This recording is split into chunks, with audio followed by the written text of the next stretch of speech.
할렐루야. 아멘. 하나님은 여러분들을 사랑하십니다. 아멘. 그리고 여러분들을 지켜주시길 원하시고 또 보호해 주시길 원하시고 늘 함께해 주시길 원하십니다. 그 하나님께 늘 감사하는 저와 여러분들이 다 되시기를 축복합니다. 사랑합니다. 하나님 감사합니다. 감사합니다. 하나님 고맙습니다. 하나님 고맙습니다. 저는 요즘 아침에 또 새벽에 눈을 뜰 때 감사가 저절로 나와요.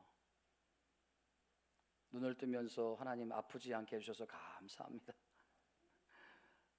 눈을 살짝 떠봐요. 살짝.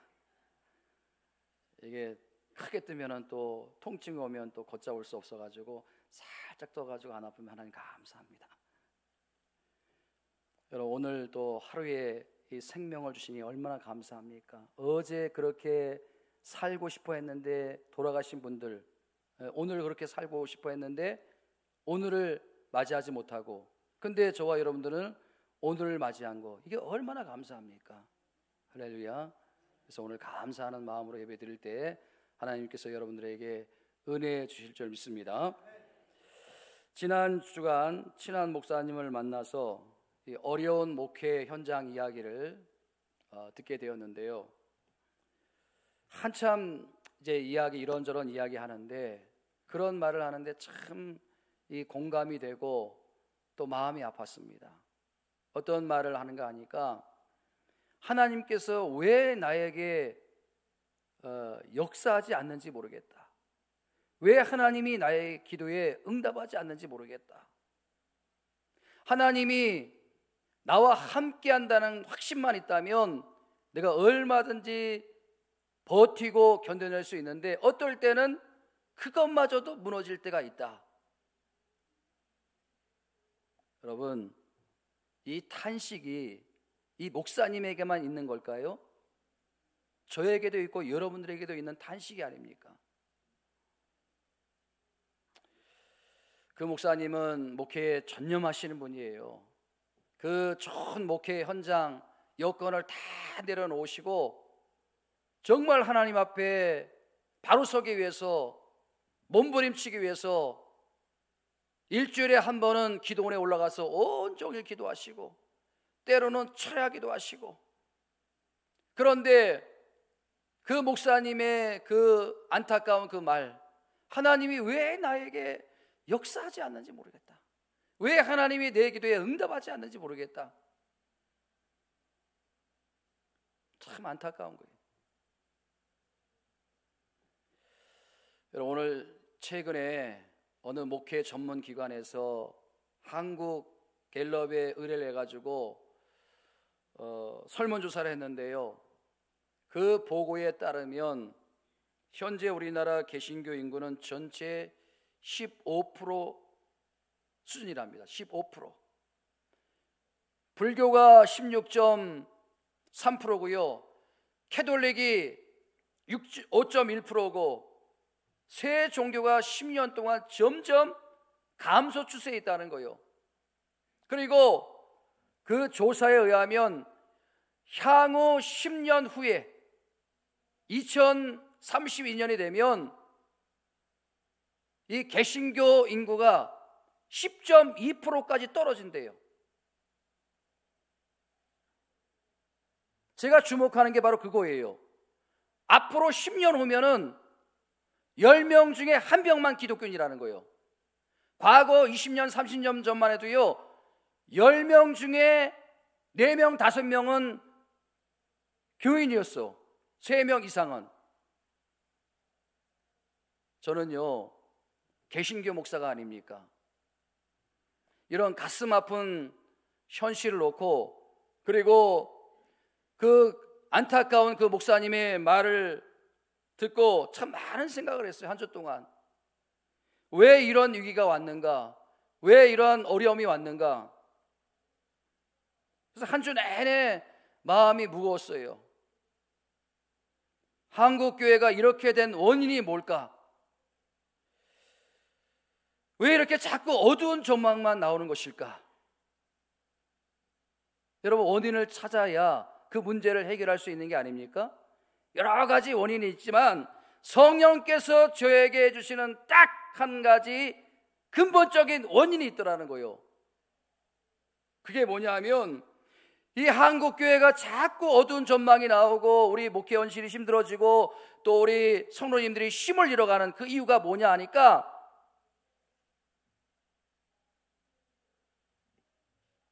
균형을 잃어버린 치우친 교회론, 이게 원인이에요. 이게 원인. 여러분, 교회가 뭡니까? 자, 교회에 대해서 가장 잘 정의해 놓은 말씀이 고린도전서 1장 2절 말씀이에요. 같이 한번 읽어보도록 하겠습니다. 시작. 고린도에 있는 하나님의 교회 곧 그리스도 예수 안에서 거룩하여지고 성도라 부르심을 받은 자들과 또 각처에서 우리 주 곧 그들과 우리 주 대신 예수 그리스도의 이름을 부르는 모든 자들에게니라. 여러분, 교회에 대해서 가장 잘 정의가 된 곳이 바로 여기예요. 교회가 뭐라고요? 성도라 부르심을 받은 사람들의 모인 공동체라는 거예요. 그리고 예수 그리스도의 이름을 부르는 모임이라는 거예요. 이게 교회라는 거예요. 너무나 잘 정의가 된 거예요. 너무나 잘. 근데 여러분, 뭐가 문제인가 하면 교회에 대한 정의가 잘못된 것이 아니고 교회가 지금까지 이 부분에 너무 치우쳐 있는 거예요. 너무 치우쳐 있는 거예요. 무슨 말인가 하면요, 교회는 부름받은 택함받은 자들의 모임이다. 교회는 거룩한 백성들의 모임이다. 이런 특권의식만 계속 강조를 하다 보니까 세상 사람들은 구원받지 못한 지옥에 갈 사람들, 교회에 나오는 사람들은 천국 갈 하나님의 백성들, 이것만 계속 강조를 하다 보니까 왜 하나님이 나를 불러주셨는지, 내가 무엇을 해야 되는지 이거를 모르는 거예요, 성도님들이. 여러분, 제가 이 시간 질문 드릴게요. 여러분, 왜 8교에 나오세요? 여러분, 왜 하나님 믿으세요?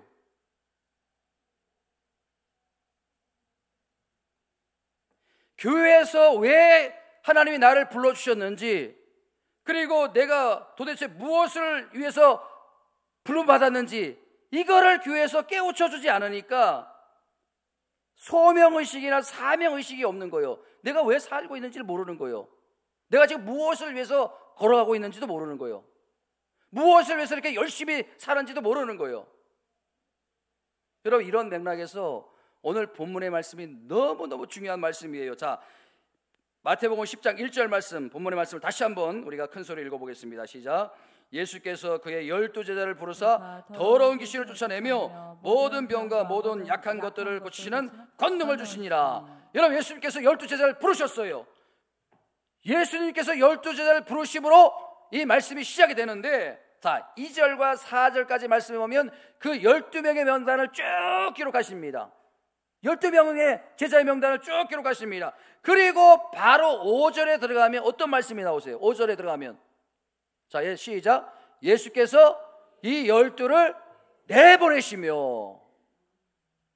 여러분 보세요. 교회가 뭐냐?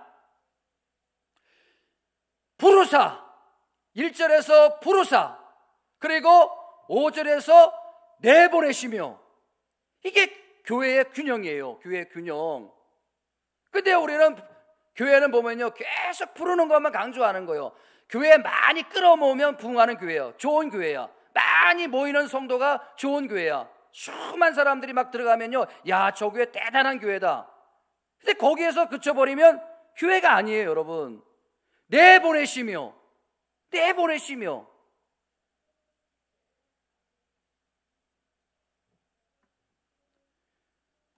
여러분, 오늘날 교회를 보면요, 부름받았다, 택함받았다, 이것만 너무 강조하다 보니까 세상으로 다시 보냄을 받고 세상으로 다시 파송받는 그 소명의식이 완전히 사라졌어요.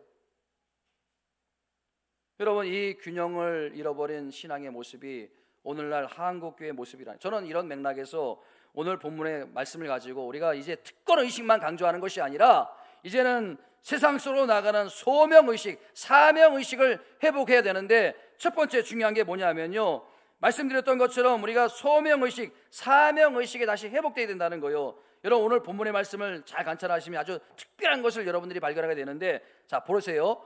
부르다라는 호칭이, 부르는 호칭이 달라요. 부르는 호칭이 달라. 자, 보세요 여러분, 1절 말씀, 1절 말씀에 보니까 똑같은 사람인데 그 사람은 어떻게 호칭하는가? 1절 말씀 보세요. 1절 말씀에 보면 어떻게 시작이 됩니까? 예수께서 12제자를 부르사 그랬는데, 그 다음 2절에 똑같은 사람을 향해서 어떻게 호칭합니까? 2절에서는 사도, 12사도의 이름은 이러하니라. 여러분 보세요. 1절에서는 똑같은 사람을 향해서 제자라고 하고, 2절에서는 똑같은 사람들을 향해서 사도라고 하고. 왜 이렇게 하는 걸까요? 아니, 제자라고 불렀으면 2절에서도 제자의 이름은 이러하니 그러면 되는 거 아닙니까? 근데 왜 1절에서는 제자라고 하고 2절에서는 사도라고 이렇게 바꿔서 호칭을 쓰고 있을까요? 여기에는 아주 깊은 뜻이 있습니다. 여러분 잘 들으시기 바랍니다. 이게 무엇을 의미하는가 하면, 여기에서 1절에서 표현하는 제자라는 단어는 어떤 의미가 있냐면 따라합니다. 배우는 자, 배우는 자라는 의미가 있는 거예요. 그 2절에서는 사도는 어떤 의미가 있는가? 어떤 의미가 있습니까? 이제 사도는 따라합니다. 보냄을 받은 자, 보냄을 받은 자. 그러니까 여러분 쉽게 설명드리자면, 1절에서 제자는 배우기 위해서, 훈련받기 위해서, 그래서 부름받은 자라는 것을 강조하고 있고, 2절에서는 사명을 위해서 다시 세상으로 보냄을 받은 자, 이것을 강조하기 위해서 1절에서는 제자로 쓰고 2절에는 사도로 쓴다는 거예요. 여러분 이 두 가지를 종합을 해보면, 제자들이 왜 예수님께 부름을 받았는가? 예수님께서 왜 제자들을 불러주셨는가? 왜 하나님께서 저와 여러분들을 불러주셨는가? 그 답이 나오는 거예요. 왜 예수님께서 제자들을 불러주셨다고요? 이 두 가지를 종합하면, 훈련받고 교회만 앉아있으라는 것이 아니고, 훈련받고 은혜받고 다시 세상으로, 삶의 현장으로, 직장으로, 사업장으로 나가라는 거예요. 사랑하는 성도 여러분, 하나님께서 저와 여러분들을 택해 주신 줄 믿습니다. 그리고 불러주신 줄 믿습니다. 그렇다면 그만한 이유가 있는 거예요. 에? 하나님께서 우리를 불러주시고, 하나님께서 이 김 목사를 불러주시고 김 목사를 목사로 세워주신 것은 사명이 있어서 그런 거예요. 소명이 있어서 그런 거예요. 여러분 우리가 천국에만 소망이 있다면, 천국에만 우리가 마음이 있다면, 천국만 간다면 지금 부를 이유가 없는 거예요. 여러분, 아니 뭐 숨 꼭각할 때, 숨 넘어갈 때 예수님 믿습니다, 마치 한편 강도처럼 당신의 나라에 임하실 때 나를 기억해 달라고 하면 천국에 가는 거 아닙니까? 뭐 하나님께서 일찍 불러가지고 그렇게 술도 못 마시게 하고 담배도 못 피게 하고 세상 향락 못 누리게 하고 왜 그렇게 하시는 거예요? 일찍 부르신 이유가 있는 거예요. 일찍 부르신 이유가, 여러분 우리가 교회에서 훈련을 받아요. 예배를 통해서 은혜를 받아요. 그리고 치유되고 회복을 맛봅니다. 자, 그 다음에 어떻게 하라는 거예요? 그러면 은혜 받았어요, 훈련 받았어요, 그리고 치유 받았어요. 그럼 뭐 하라고요? 자, 1번 교회 잘 지키라고, 2번 다시 세상으로 나가라고.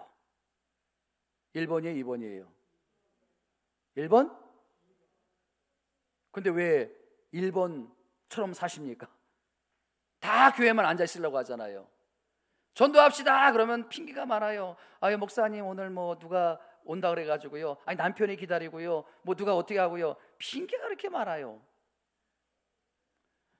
어떤 동물원에서 이 엄마 낙타하고 그 아기 낙타가 아주 진지하게 대화를 나누고 있었어요. 여러분 그 아기 낙타가 궁금한 게 얼마나 많겠습니까? 그래가지고 이 아기 낙타가 엄마 낙타에게 물었어요. 엄마, 난 왜 큰 발톱이 3개나 있어요? 그랬더니 엄마 낙타가 하는 말이, 아가야, 그건 우리가 사막을 걸을 때 모래 위에 빠지지 말라고 큰 발톱이 3개 있는 거야. 그때 또 아기 낙타가 엄마에게 또 묻습니다. 엄마, 그러면 왜 나에게는 이렇게 긴 눈썹이 있어요? 그랬더니 또 엄마 낙타가 하는 말이, 아가야, 사막을 걸어갈 때 그 뜨거운 햇빛에 눈을 보호하라고 긴 눈썹을 주신 거야. 또 아기 낙타가 또 궁금한 게 있어요. 엄마, 왜 나의 등에는 이렇게 혹이 큰 게 있어요? 그랬더니 또 엄마 낙타가 하는 말이, 아가야, 그것은 우리가 사막을 걸어갈 때 이제 그 먹을 것이 필요하지 않으니, 그러니까 양식을 그 안에 저장해 놓으라고 그렇게 큰 혹이 있는 거야. 이런 질문을 아기 낙타에게 엄마에게 막 하다가 이 아기 낙타가 곰곰이 생각하는 거예요. 곰곰이 생각하다가, 엄마, 근데 우리는 왜 동물원에 있는 거야? 역시 2부 예배는 약간 수준이 좀, 1부 예배 때는 다들 웃으시던데. 여러분, 이게 제가 꽤 오래전에 들은 이야기인데요, 여러분, 이게 의미하는 게 뭔지 한번 가만히 생각해 보세요. 예? 좋은 발톱 주셨어요. 긴 눈썹도 주셨어요. 그리고 양식을 많이 저장할 수 있는 그런 복도 주셨어요. 그것을 깨달았다면 동물원에 있으면 아무 의미가 없는 거예요. 그 좋은 발톱, 그 긴 눈썹, 그리고 많은 음식을 저장할 수 있는 혹, 그걸 가지고 사막을 걸어갈 때 그게 의미가 있는 거예요. 그게 의미가 있는 거예요. 여러분, 하나님께서 저와 여러분들에게 너무나 좋은 것들을 많이 주신 줄 믿습니다. 그리고 우리 한국교회에게 많은 축복을 주셨어요. 여러분, 120년 전에 복음의 씨앗을 뿌려주시고 이 땅에 여러분 엄청난 붕을 주시지 않았습니까? 전 세계가 놀랄 정도로, 세계 10대 교회는 이 다 한국에 들어있을 정도로 대단한 교회가 한국교회예요. 또 경제 대국 하나님께서 주시지 않았습니까? 10대 경제 대국이라고 하지 않습니까? 이런 하나님이 좋은 환경을 주셨는데, 좋은 조건을 주셨는데, 우리는 도대체 그걸 가지고 뭘 했냐는 거예요. 왜 엄마 낙타처럼 동물 안에만 갇혀 있냐는 거예요. 왜? 저는요, 우리 교회에 이런 분들이 많이 나왔으면 좋겠습니다. 우리 교회를 통해서 회복의 은혜가 있길 바랍니다. 우리 교회를 통해서 치유의 은혜가 있길 바랍니다. 다른 어떤 교회에서 상처받은 분이 있다면 우리 교회에서 치유를 경험하시길 바랍니다. 그리고 하나님의 능력을 다시 한번 회복하시길 바랍니다. 그리고 어떻게 되는 거예요? 교회 지키라는 거예요? 우리 교인들끼리 모여서 잘 먹고 잘 살아나는 거예요? 아니에요, 여러분. 다시 나가라는 거예요. 사업장으로, 직장으로, 세상으로, 믿지 않는 가족에게, 이웃에게 나가라는 거예요. 나가라는 거예요. 그게 내 사명이고 소명이라는 거예요. 보네포라는 신학자는요, 교회는 남들을 위해 존재할 때만 교회일 수 있다. 여러분, 이게 제가 이걸 수정해서 드리면, 신자란 남들을 위해서 존재할 때만 신자로서의 가치가 있다는 거예요. 신자로서 가치가 있고, 자꾸 우리가 부름받았다, 하나님의 자녀다, 택감을 받았다, 이것만 강조하고, 내가 뭐 어느 큰 교회 교인이다, 내가 어느 큰 교회 권사 장로다, 그것만 자꾸 자랑하는 것이 아니라, 예수 믿고 변화받았다면 변화된 삶을 나가서 실천해야 되는 거예요.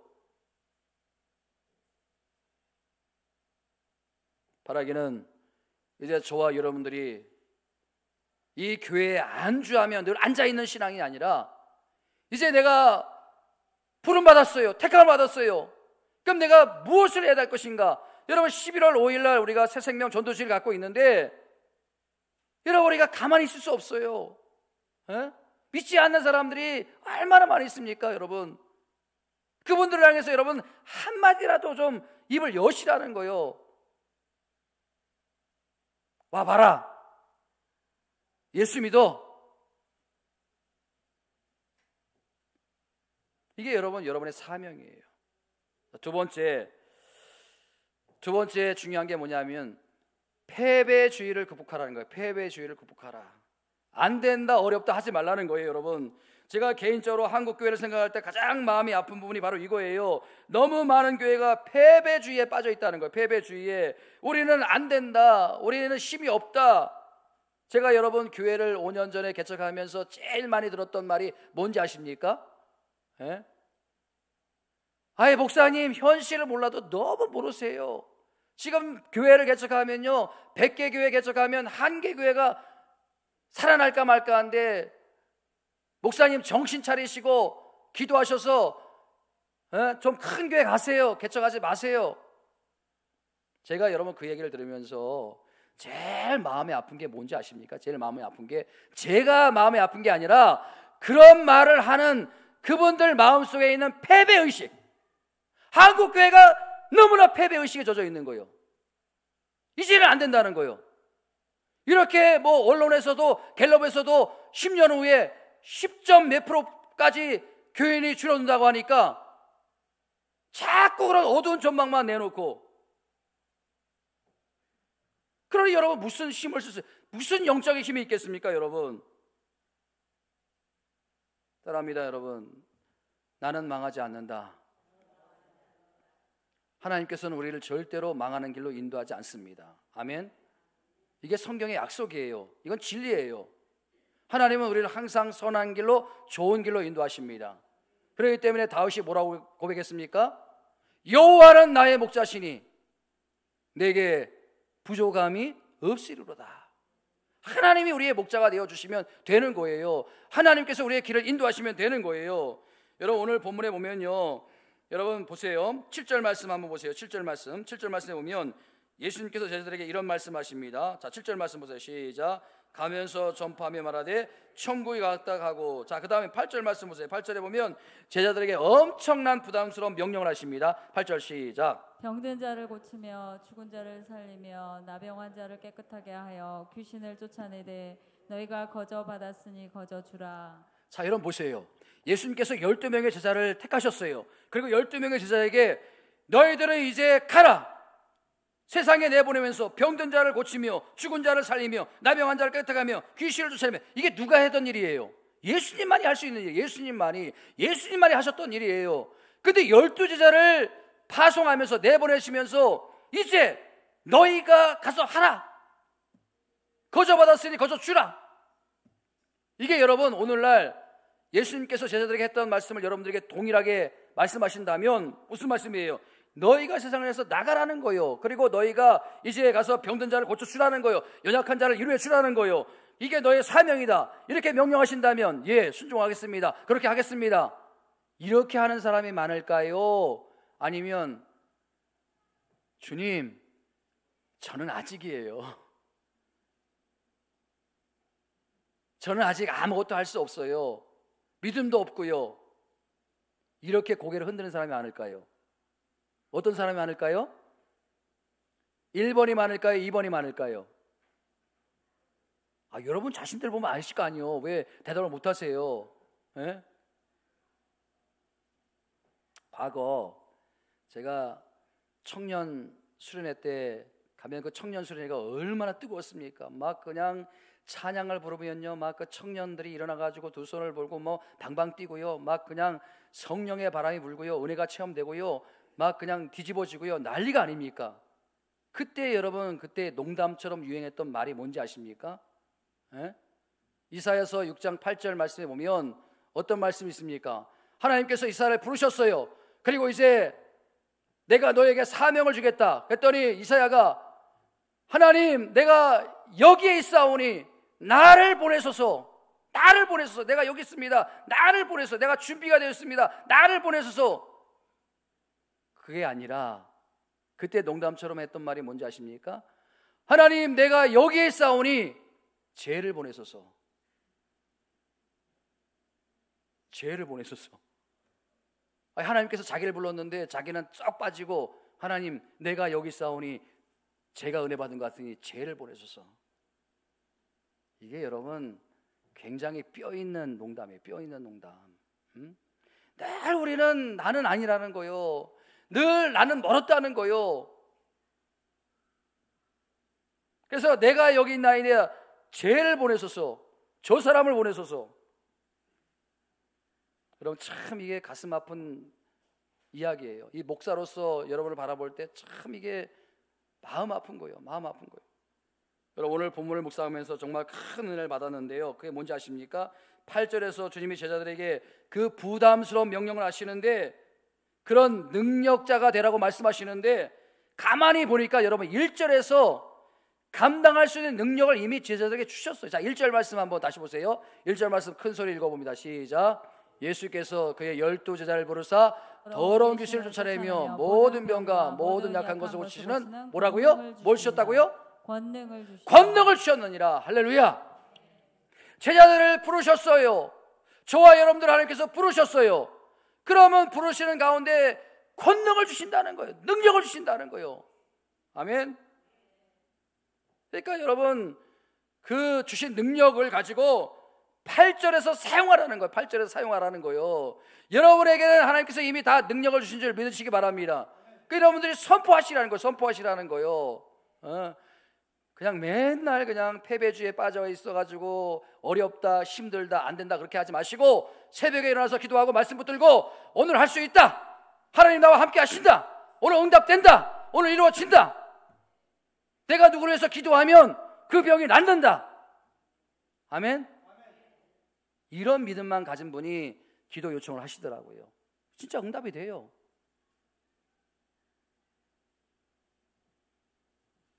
맨날 우리 입에 나오는 소리가 뭐예요? 에? 죽겠다, 죽겠다. 에? 안 된다, 어렵다, 힘들다. 바라기는 오늘 이 시간부로 여러분 안에 있는 패배주의가 사라지기를 주님의 이름으로 축원드립니다. 여러분 사도 바울이 빌립보서 4장 13절에서 뭐라고 배겠습니까? 따라합니다. 내게 능력 주신 자 안에서 내가 모든 것을 할 수 있느니라. 내가 모든 것을 할 수 있느니라. 이거를 어떤 분들은 오해를 해가지고 막 이 말씀을 뭐 가게 개업하면서 딱 붙여놓고 그냥 이제는 가게 어려움이 없을 것이다. 이제는 잘 될 것이다. 걱정하지 말라. 그렇게 하다가 얼마 지나지 않아가지고 그냥 가게가 어려워지면 금방 낙심하고 절망하고 그러는데 내게 능력 주신 자 안에서 내가 모든 것을 할 수 있느니라. 사도 바울이 그렇게 고백했는데 이건 사도 바울의 능력과 힘이 아니에요. 내게 능력 주신 자 안에서 하나님의 힘과 하나님의 능력이에요. 그렇기 때문에 사도 바울이 할 수 있다는 거예요. 자신이 할 수 있는 것이 아니라 내게 능력 주신 자 그 힘으로 내가 할 수 있다는 거예요. 여러분이 할 수 있는 게 뭐가 있습니까? 예? 우리가 할 수 있는 게 뭐가 있습니까?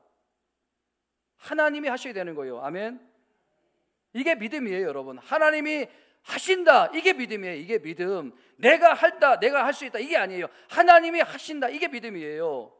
여러분 오늘 본문의 말씀 묵상하는데 정말 저에게 큰 위로가 되는 게 뭐예요? 1절에서 능력을 주셨다는 거예요. 나에게 능력을 주셨다는 거예요. 하나님이 이 사람을 목사로 세우시고 이 교회를 세우게 하셨는데 얼마나 많은 어려움이 있습니까? 그런데 그럴 때마다 이 말씀을 묵상할 때마다 자신감이 생기는 거예요. 여러분 2절부터 4절까지 나오는 그 제자들을 여러분들이 한번 보시라는 거예요. 뭐 정말 보잘것없는 사람들이에요. 저보다 잘난 사람이 아무것도 없어요. 아무도 없어요. 준비도 안 됐어요. 부족해요. 지식도 없어요. 근데 하나님께서 때가 되니까 내보내시는 거예요. 왜? 이미 하나님께서 그 제자들에게 능력을 주셨기 때문에, 권능을 주셨기 때문에 얼마든지 믿고 나가면 되는 거예요. 맨날 여러분, 목사님 나는 아직 많이 부족합니다. 많이 연약합니다. 예수님이 더 잘 알아요. 연약한지 더 잘 알아. 나약한지 더 잘 알아.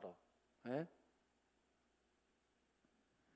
그냥 하나님이 나를 부르실 때는, 하나님이 나를 세우실 때는, 하나님께서 직장에 나를 들여보내실 때는, 하나님께서 나에게 사업을 하게 하실 때는 그만한 능력을 주신 줄 믿고 그냥 가면 되는 거예요. 기도하며 나가면 되는 거예요. 그리고 하나님 붙들고 끝까지 버티면 되는 거예요. 그럼 하나님께서 결국 우리에게 승리를 안겨줄 줄 믿습니다. 저는 여러분 한 분 한 분이 너무 소중해요. 너무 귀해요.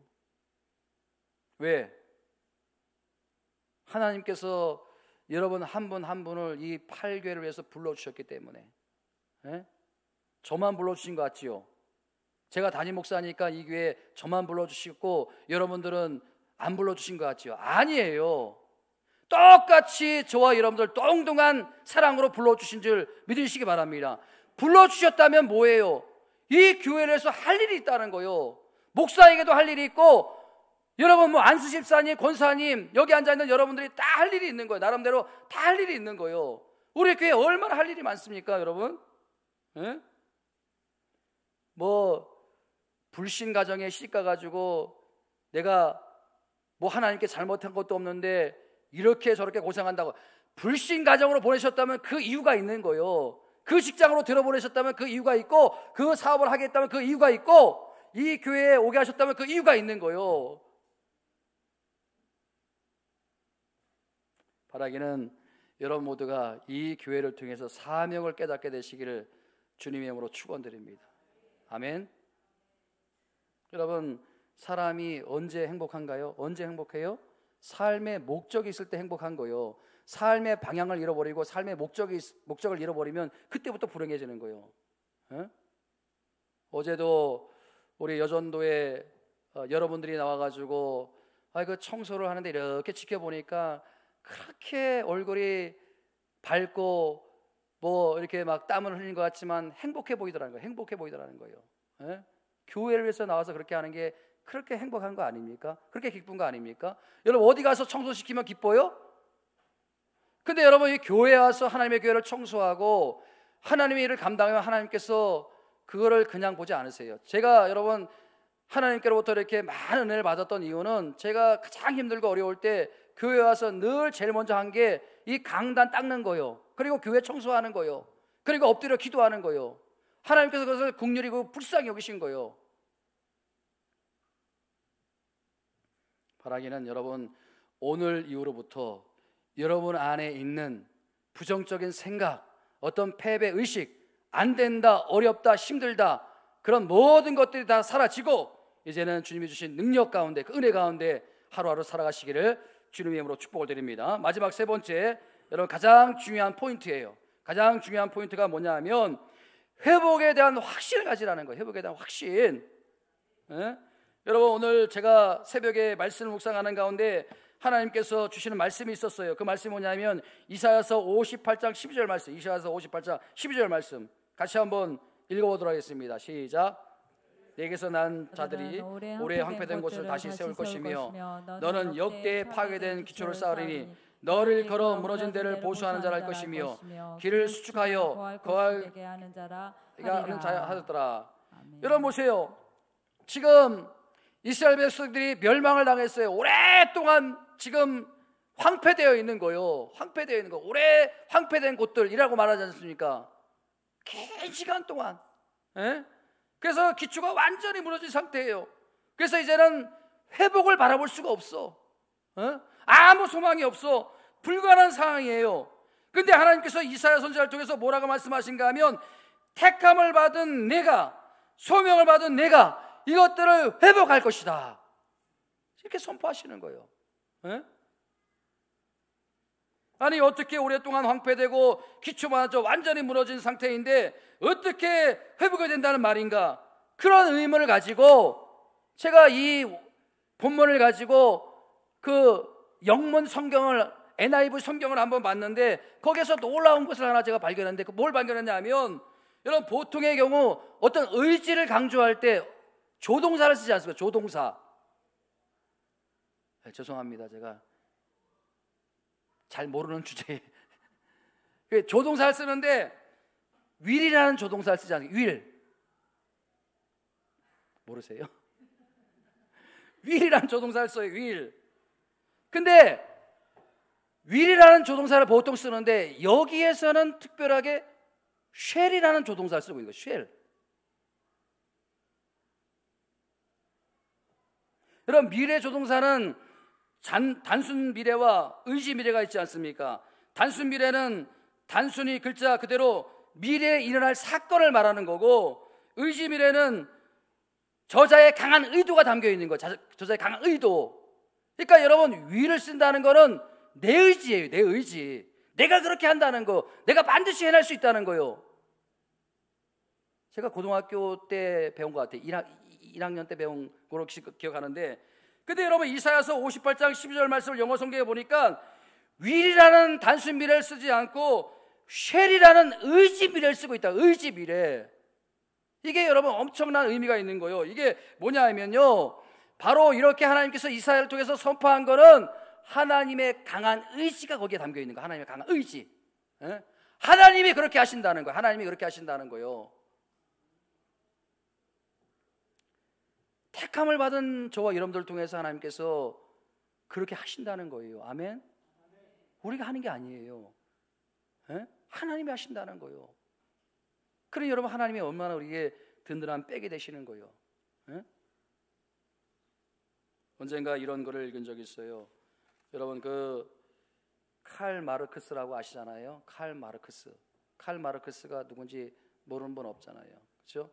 근데 여러분, 우리가 칼 마르크스 하면 어떤 사람으로 우리가 기억합니까? 여기 머리에 붉은 띠를 두르고 선동을 하고 혁명가, 마르크스는 혁명가다. 잘못 알고 있는 거예요. 마르크스는 혁명가가 아니에요. 마르크스는요, 이론가예요. 이론가, 사색가예요. 철학가예요. 마르크스는. 예? 그러니까 마르크스 때는 아무 일도 일어나지 않았어. 마르크스가 죽고 19세기에 그 마르크스의 좋은 이론들은 다 어떤 하나의 사상으로 묻혀버릴 뻔했는데 누가 나타나는 거예요? 한 청년이 나타나는 거예요. 마르크스주의자, 마르크스를 신봉하고 마르크스 사상이 너무 좋으니까, 야, 이거는 정말 지상낙원이다. 이 이론대로 하면 엄청난 이 땅에 지상낙원 혁명이 일어날 것이다. 바로 누구예요? 레닌. 공산주의 혁명가 레닌. 에? 여러분, 그 청년이요, 열렬한 청년이 그 마르크스주의를 신봉해가지고 불과 몇 년이 안 돼가지고 그 단단했던 대적 러시아가 뒤집어지고 러시아 황제가 쫓겨나고 그 땅에 노동자 혁명이 일어난 거 아닙니까? 그래서 공산주의가 생겨난 거예요. 공산주의가 생겨난 거예요. 여러분 보세요. 한 그 일개 청년이 그 마르크스에 대한 믿음을 가지고 그거를 외치고 그거를 믿음의 바탕으로 해가지고 지구의 절반 이상을 흔들어 놓는 엄청난 일을 한 그 청년, 뭘 의미합니까, 여러분? 뭘 의미하는 거예요, 여러분? 제가 뭘 말하고 싶은지 아십니까? 한 인간이 만든 사상도 이런 엄청난 파괴력을 갖고 있는데, 한 인간이 만든 사상도 이렇게 엄청난 변화를 일으키는데, 하물며 살아계신 하나님을 믿는 저와 여러분들, 그 십자가 복음, 이 말씀의 능력을 갖고 여러분들이 가지고 나가면 어떻게 세상이 변화 안 되겠냐는 거예요. 어떻게 여러분의 가정과 직장과 사업장이 변화가 일어나지 않을 수 있냐는 거예요. 반드시 변화의 역사가 일어난다는 거예요. 할렐루야. 우리가 온전히 이 청년처럼 하나님에 대한 믿음을 가지고 하나님께 맡기고 하나님께 기도하고 하나님이 해줄 것을 확신을 가지면 하나님께서 하신다는 거예요. 하나님께서 하신다는 거예요. 여러분, 이 마르크스주의, 이 레닌이 큰 감동을 받고 쓴 책이 있는데 그 제목이 뭔지 아십니까? 레닌이 3년 만에 그 마르크스주의를 연구하고 그 마르크스주의에 대한 이론을 정립해가지고 쓴 책이 기가 막혀. 이 책 제목이 무엇을 해야 할 것인가?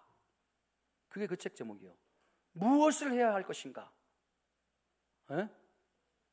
아니, 한 사람의 사상에 깊이 침투해가지고 그래가지고 그걸 연구해가지고 책으로 썼는데 무엇을 해야 할 것인가?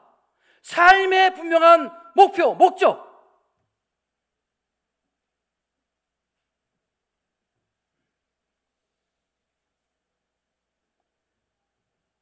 저와 여러분들은 하나님께 부름을 받고 하나님의 사람이 되었잖아요. 아멘.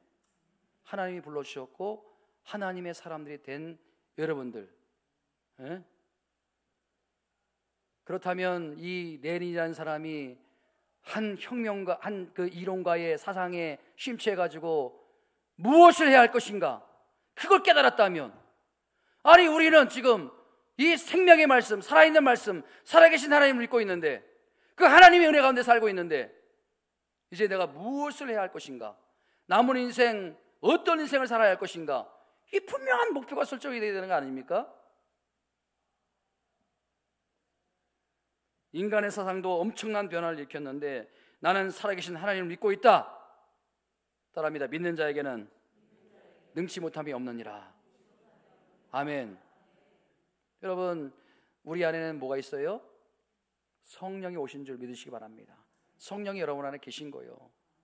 제가 금요기도회 때도 말씀드렸지만은 여러분 뭐 길가에 가보세요. 그 광고하는 판에 현수막으로 길게 쭉 해가지고 갓신내림 뭐예요? 지금 내가 그냥 갓신 내렸으니까 찾아오라는 거 아닙니까? 신통하다는 거 아닙니까? 내가 예언해 주겠다는 거 아닙니까? 세상에 갓신 내린 게 어디 거기다 현수막을 붙여? 우리는 이미 하나님의 영이, 하나님의 신이 우리 안에 계신데 우리는 이미 오랫동안 받고 있는 거 아닙니까? 그리고 우리 충만한 거 아닙니까? 세상에 이런데 어디 그 갓신 내림 받은 저 웃기더라고요. 그거 보는데 웃겨요. 갓신 내렸어? 야, 까불지 마. 하나님의 영이 내 안에 있어.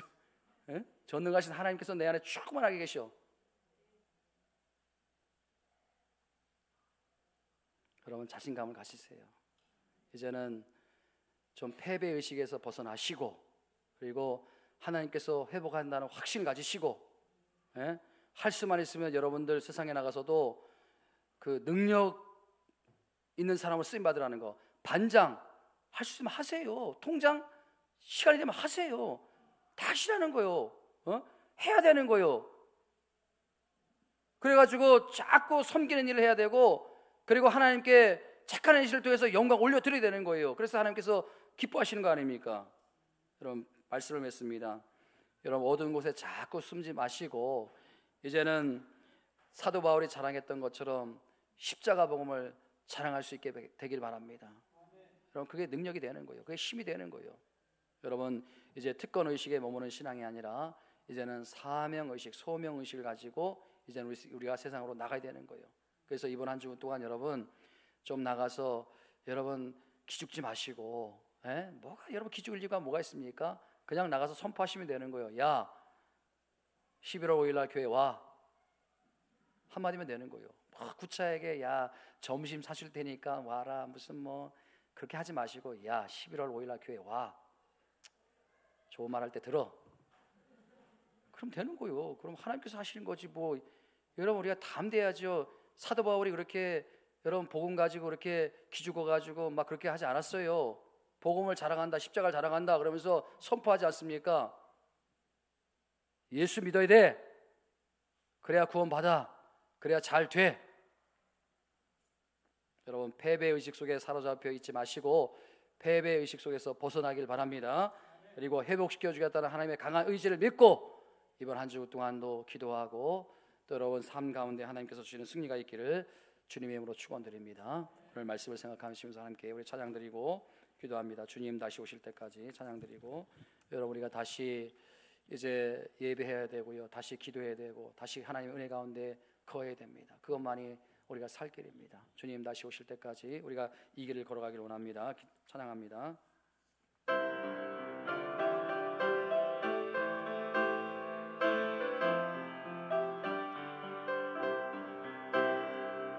주님 다시 오실 때까지 많은 이들을 가리라. 좁은 나의 십자가 지고 나의 가는 이 끝에서 많은 주님을 보리라. 영광을 내 주님 나를 맞아주시리. 나를 맞아주시리. 주님 다시 오실 때까지 주님 다시 오실 때까지 나는 일어나 걸어가리. 나는 일어나 달려가리라. 주의 영광 온 땅 덮을. 나는 일어나 노래하리. 나는 일어나 노래하리. 내 사모하는 주님 내 사모하는 주님 온 세상 그 주신 사모하는 주님, 내 사모하는 주님, 영광의 왕이 주님 다시 오실 때까지 나는 일어나 달려가리라. 주님 다시 오실 때까지 나는 일어나 달려가리라. 주의 영광 온 땅 덮을 때 나는 일어나 노래하며 내 사모하는 주님, 내 사모하는 주님, 온 세상 웃으시라.